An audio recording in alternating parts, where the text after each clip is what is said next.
안녕하세요, 펀PD입니다.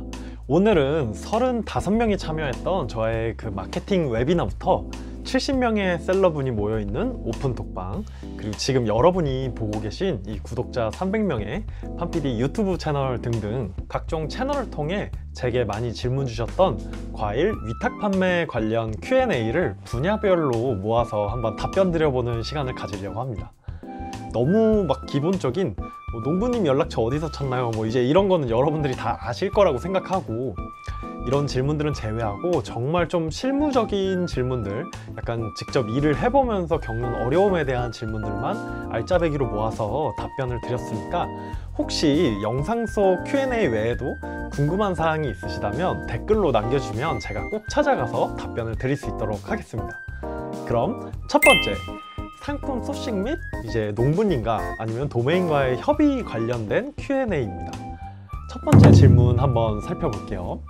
위탁 판매 시 계약이 꼭 필요할까요? 라고 이제 질문을 남겨주셨는데, 제 경우에는 지금까지 이제 8곳 정도를 소싱을 하면서 딱 한 곳만 계약을 진행하자고 말씀을 주셔서 계약을 진행을 했고, 보통은 이메일이나 카카오톡으로 환불 규정이라든가 공급가라든가 발주 마감 시간 같은 이런 운영 관련된 내용을 협의해서 주고받은 내용만 있으면은 그걸 근거로 거래를 진행하고 있고요. 계약은 별도로 그렇게 꼭 체결해야 된다 이런 식으로 진행하고 있진 않습니다. 그리고 두 번째 질문은, 펀PD님 요새는 어떤 과일 팔고 계시나요? 이렇게 물어보신 분도 계셨는데, 이게 정확하게 세부적인 품목까지 공개하기는 어렵지만, 저는 당연하게도 이제 제철 과일을 위주로 하면서 플러스 지금 3월 중순부터는 사실 제철 과일, 국산 과일 이제 찾기가 저 같은 경우는 좀 어렵더라고요. 그래서 좀 수입 과일 쪽도 이제 소싱을 시작해서 판매를 하고 있습니다. 그리고 이제 현재 제철 과일로 주목받는 이 참외농가 같은 경우에는 한 곳을 소싱했었는데 결국 공급가가 안 맞아가지고 이제 포기한 상태여서 좀 지금 아쉽게 계속해서 이제 좀 소싱처를 찾고 있는 상태입니다. 세 번째 질문은, 농장 소싱 연락하기 좋은 시간이 있나요? 이렇게 물어봐 주셨는데, 이거는 제가 사실 이벤트로 무료로 배포드렸던 무료 전자책에는 오후 1시부터 5시 때를 추천한다고 말씀드리긴 했지만, 사실 딱 정답이 있는 건 아닙니다. 어떤 농부님은 저녁에 연락 주셔도 잘 대답을 해주실 수도 있고, 주말에 연락한다고 막 무조건 싫어하시는 건 아니기 때문에, 이거는 본인이 연락 가능한 시간이 언제인지에 따라 그 시간에 꼭 집중해서 이제 농부님과 아니면 도메인분에게 연락을 드려보면 좋을 것 같습니다. 정답이 없으니까 자기가 가능한 시간에 최대한 집중해서 연락을 드려보자, 이게 핵심이라고 보시면 될 것 같습니다. 자, 그러면은 소싱 관련된 네 번째 질문은, 택배사 계약이 안 되어 있는 농장 소싱은 어떨까요? 라고 물어봐 주셨는데, 이거는 다른 유튜버 분들이나 강사님들도 공통적으로 말하지만, 사실 택배사가 계약이 안 되어 있어서 우리가 직접 택배사 수백까지 해서 배송을 챙겨줄 정도로 소싱을 하는 거는 굉장히 비효율적이라고 생각합니다. 이거는 사실 공급가를 막 공판장에 넘기는 가격보다 더 싸게 완전 떨이 가격처럼 파격적으로 주시는 거여도 할까 말까 고민이 될 정도이지, 사실 거의 추천을 하지 않아서 택배사 계약이 안 되어 있으면 진행을 안 하시는 걸 추천을 하겠습니다. 다섯 번째 소싱 관련 질문입니다.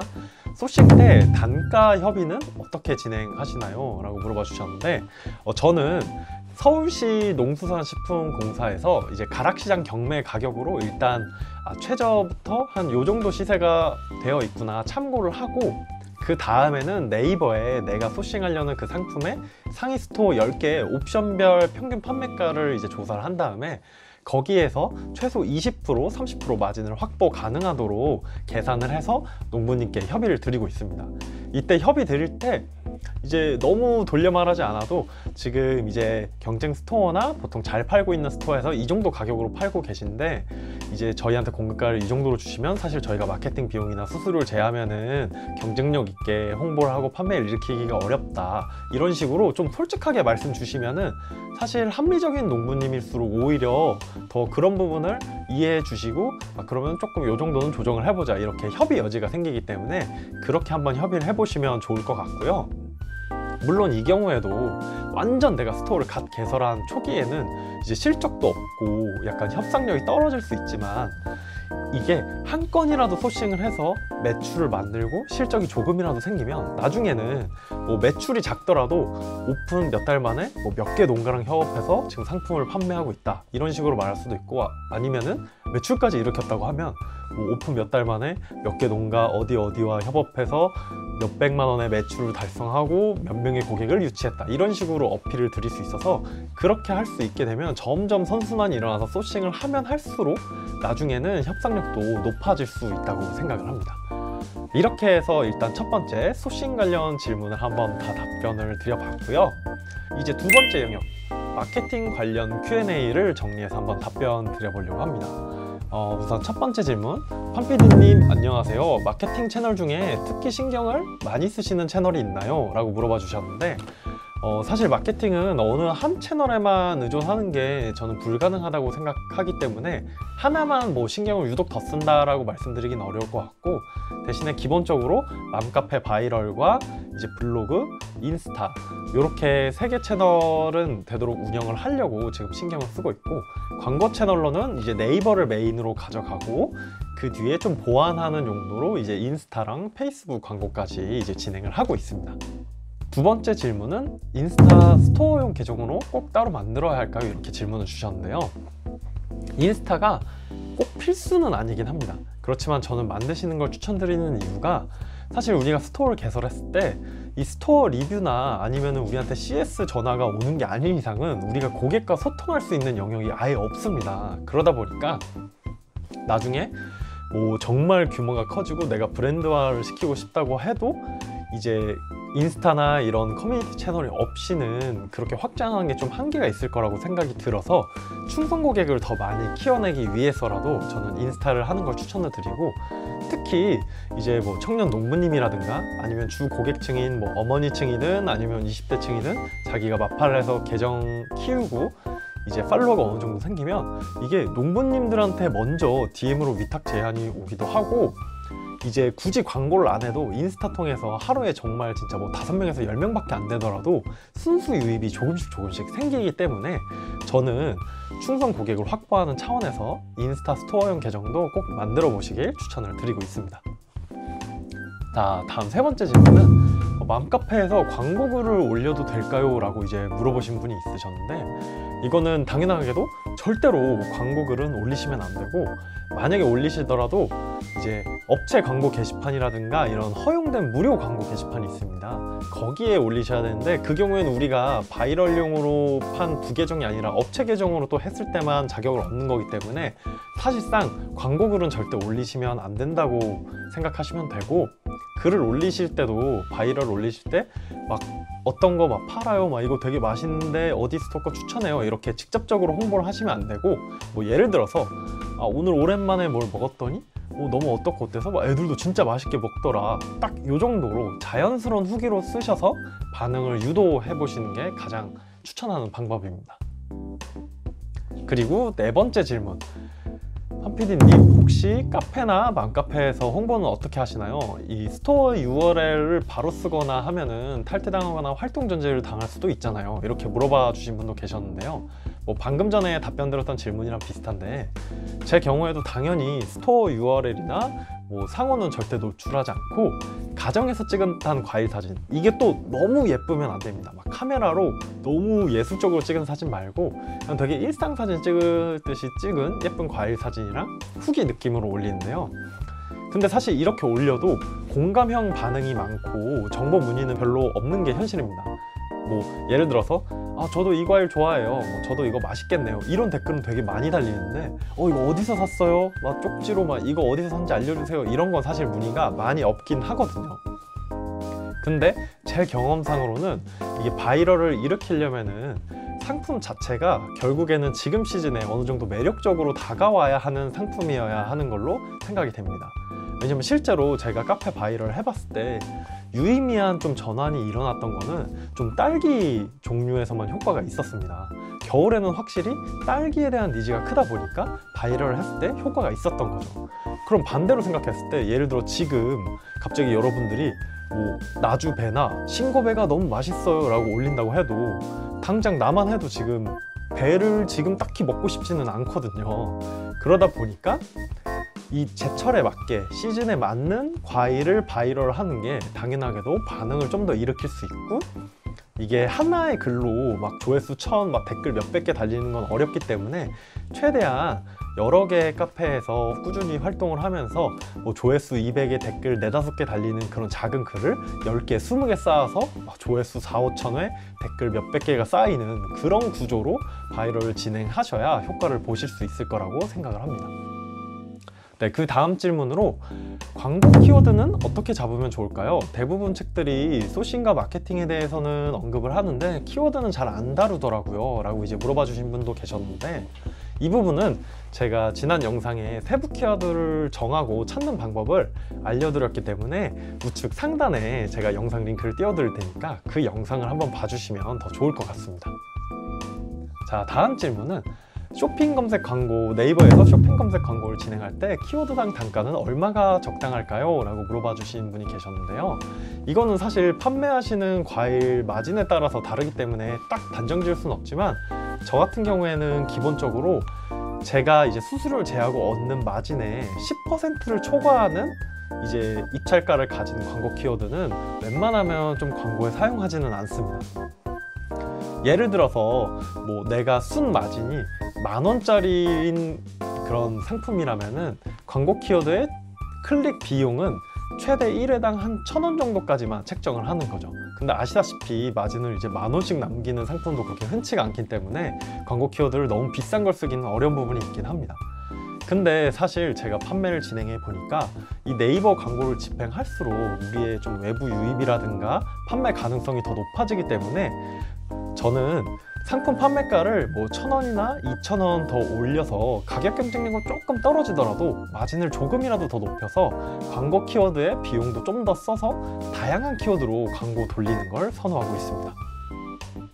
그리고 다음 질문은 스마트 스토어에 판매 상품을 올렸다가 잠깐 품절이나 전시 중지 상태로 했다가 다시 올리면 품질이 낮아지나요? 이렇게 물어봐 주신 분이 계신데, 제가 정확하게 이걸 해보진 않았기 때문에 100% 정답이라고 말씀드리긴 어렵지만, 제가 첫 상품 등록하고 나서 전시중을 제대로 등록을 안 해서 노출이 아예 안 된 적이 있었습니다. 근데 나중에 이제 하루 지나가지고 다시 전시 상태로 킨 다음에 이제 구매가 일어나서 리뷰가 생기니까 그 다음 주에는 다시 정상적으로 1페이지에 노출이 되더라고요. 그래서 이제 확답을 드리기는 조심스럽지만 이 전시 중이냐 뭐 품절이냐 아니냐 이 상태 자체보다 결국에 다시 판매를 재개했을 때 전환율과 유입이 얼마나 들어오느냐 영향이 이 품질에 가장 큰 영향을 주는 것 같습니다. 자, 이렇게 해서 두 번째 마케팅 영역 관련된 Q&A도 다 한번 답변을 드려봤고요. 마지막으로 세 번째, 이제 운영 관련된 Q&A 모음에 대해서 답변을 드려보려고 합니다. 우선 첫 번째, 이게 의외로 되게 많이 물어보신 질문인데요. 계산서 발행 요청은 어떻게 해야 하나요? 이거 되게 많이 물어보시는데, 일단 계산서 발행 요청은 매월 말일에 내가 농부님이든 뭐 도메인분이든 내가 소싱해서 정산을 드리는 공급자가 있을 거잖아요. 그 공급자한테 입금 드린 금액을 매월 말일에 뭐 예를 들어 3월에 총 내가 얼마 입금을 했다, 이 금액을 취합해서 이제 농부님이나 도메인분한테 요청을 드리면 됩니다. 제가 실제로 요청했던 카톡 화면을 띄워드릴 테니까 이 화면에 보이는 것처럼 매월 말일에 금액을 정리해서 요청을 하시면 됩니다.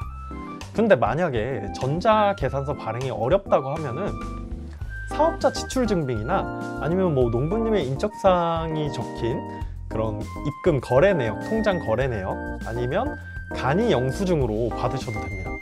특히 뭐 간이 영수증의 경우에는 뭐 PDF 파일이나 아니면은 영수증을 작성한 거를 사진으로 좀 정보가 잘 보이게 찍어서 받으셔도 되고, 사업자 지출 증빙 내역이나 전자계산서 발행 내역은 이제 3월에 내가 요청을 했으면 4월달 10일 이후에 홈택스에 접속하시면 조회를 다 하실 수가 있습니다.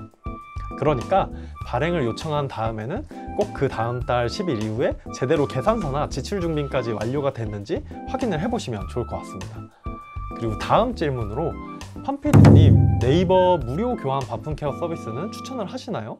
그리고 만약 이 서비스를 신청을 하면 교환 반품이 발생했을 때 네이버에서 어떻게 보상을 해준다는 건지 헷갈립니다. 이렇게 문의를 해주셨는데요. 우선 네이버 무료 교환 반품 케어는 신청을 하게 되면은 우리 주문 한 건당 네이버에 수수료 40원을 지급해야 합니다. 그래도 저는 꼭 하시라고 추천을 드리는 게, 이게 실제로 만약에 반품 교환이 발생이 되면 그 건에 대해서 왕복 택배비를 최대 6,000원 한도로 보상을 해줍니다. 편도 3,000원이죠. 최대 6,000원 한도 보상을 해주기 때문에, 예를 들어서 150건 판매를 했는데 그러면은 150건 곱하기 40원 하면 수수료가 6,000원 정도거든요. 근데 그 150건 중에 반품이나 교환이 한 건만 발생해도 6,000원을 보상받을 수 있기 때문에 수수료는 충분히 건질 수 있는 거죠. 근데 아시겠지만 과일 특성상 150개 정도를 팔았는데 이런 CS나 문제가 단 한 개도 안 생길 확률은 거의 없기 때문에 저는 무조건 신청하시는 게 이득이라고 생각이 됩니다. 특히나 무료 교환 반품 케어를 신청하시면 상품명 옆에 이렇게 무료 교환 반품이라는 초록 딱지도 달아주거든요. 이게 조금이나마 고객 어필도 더 해주니까 저는 무료 교환 반품 케어 서비스를 꼭 추천을 하고 있습니다. 다음 질문으로는 2박스를 발주했는데 한 박스만 고객님한테 배송이 됐대요. 이 경우에는 도메인이나 아니면 농부님한테 이 주문 누락관에 대해서 어떻게 보상 요청을 해야 되나요? 라고 물어봐 주신 분이 계셨는데, 이거는 고객님의 의사에 따라 좀 달라지는 부분일 것 같습니다. 만약에 우리가 일정산으로, 그러니까 이제 상품 발주할 때 바로 이제 농부님이나 도메인한테 이미 금액을 입금한 이후라면, 그 이후에 도메인이나 농부님께서 실수로 발송을 누락한 사실이 있기 때문에 고객님의 의지가, 만약에 고객님의 의사가 난 누락된 거를 꼭 끝까지 추가로 받길 희망한다, 이렇게 된다면 추가 배송비나 이런 정산 없이 공급자분한테 누락된 거를 발송해달라고 요청을 하셔야 되고, 만약에 고객님이 그냥 뭐 반액 환불해 주세요 라고 하면은 공급자에게 똑같이 반액 환불을 요청을 하셔야 합니다. 만약에 이걸로 툴툴거리거나 기분 나빠하면서 거절하는 공급자가 있다면 빨리 이제 손절하시는 걸 추천을 합니다. 지금 당장 상품이 조금 아쉽긴 하겠지만 되도록 거래를 조금 트면서 거래액이 조금 만들어진 다음에는 얼른 손절하시거나 다른 소싱처를 찾으시는 걸 추천을 드립니다. 그리고 다음 질문으로는 고객님이 주문은 한 건을 넣었는데 여러 개의 수량을 주문해서 박스가 이제 여러 건이 된 상황입니다. 근데 그때 농장 측에서는 박스 수량만큼 운송장을 주셨는데 스마트 스토어에는 주문이 한 건이라 한 건의 송장만 입력할 수 있게 되어 있습니다. 이 경우에는 어떻게 송장을 등록해야 될까요? 이렇게 물어봐 주신 분도 계셨는데요. 이 경우에는 송장 번호를 일단 하나만 등록을 하고 그 고객님 연락처를 확인해서 문자를 통해서 이렇게 배송이 된다고 나머지 송장 번호도 같이 보내주시면은 고객님이 확인하는데 굉장히 쉽게 확인할 수 있기 때문에 그렇게 해보시길 추천을 드립니다. 그리고 다음 질문으로 상품 등록하실 때 마진과 순수익 계산을 어떻게 하시는지 궁금합니다, 이렇게 물어봐 주셨었는데요. 저 같은 경우에는 이 농산물이나 과일을 소싱할 때 마진 및 판매가를 엑셀 시트를 따로 만들어서 꼭 계산하고 있습니다. 제 경우에는 특히 스마트 스토어가 아직까지 판매 채널의 중심이다 보니까 스마트 스토어를 기준으로 했을 때 5.63% 수수료를 보수적으로 다 제외를 하고 이제 20%, 25%, 30% 각 마진을 매겼을 때 공급가에 그렇게 마진을 매기면 판매가가 어떻게 나오는지 제가 계산을 해보고 광고 키워드를 몇 개 돌릴 수 있겠다라는 계산까지 해본 다음에 최종 판매가를 정합니다. 이렇게 하는 이유는 옵션별로도 애초에 상품 가격이 좀 비싼 옵션의 상품은 사실 20% 마진만 해도 수익이 굉장히 충분할 수도 있어요. 근데 막 되게 만원짜리, 15,000원짜리 저렴한 옵션은 막 30% 마진을 붙여도 순수익이 막 3,000원 정도밖에 안 나고 이런 경우가 있거든요. 그렇기 때문에 꼭 판매가 계산기를 돌려서 하나의 상품이라고 해도 옵션별로 마진율을 다르게 적용해 보시는 것도 저는 추천을 하고 있습니다. 그리고 순수익 계산 같은 경우에는 매일 농부님이나 도메인분한테 송금을 완료한 다음에 꼭 다음날 오전이든 그날이든 저는 그 날짜의 메인 내역으로 기록을 해두고, 만약에 환불 CS로 인한 고객님한테 이제 이체한 내역이 있다고 하면은 저는 그 비용은 모두 지출 내역으로 매일매일 기록을 하고 있습니다.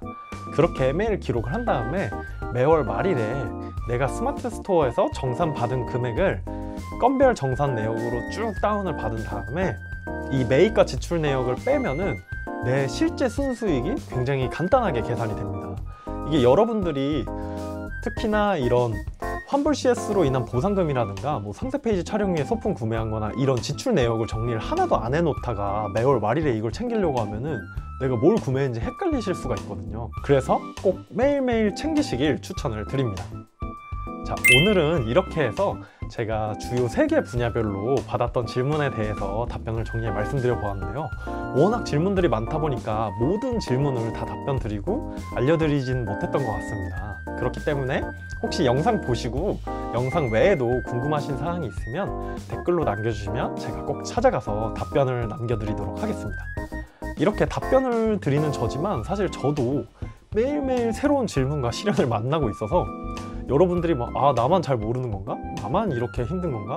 나만 이렇게 매출이 안 나오는 건가? 이렇게 걱정하시면서 포기하지 않으셨으면 좋겠고 꼭 저랑 같이 끝까지 함께 성장을 해보시면 좋을 것 같습니다. 오늘도 시청해주셔서 감사드리고 도움이 되셨다면 구독과 알림 부탁드리겠습니다. 다음에 또 만나요. 감사합니다.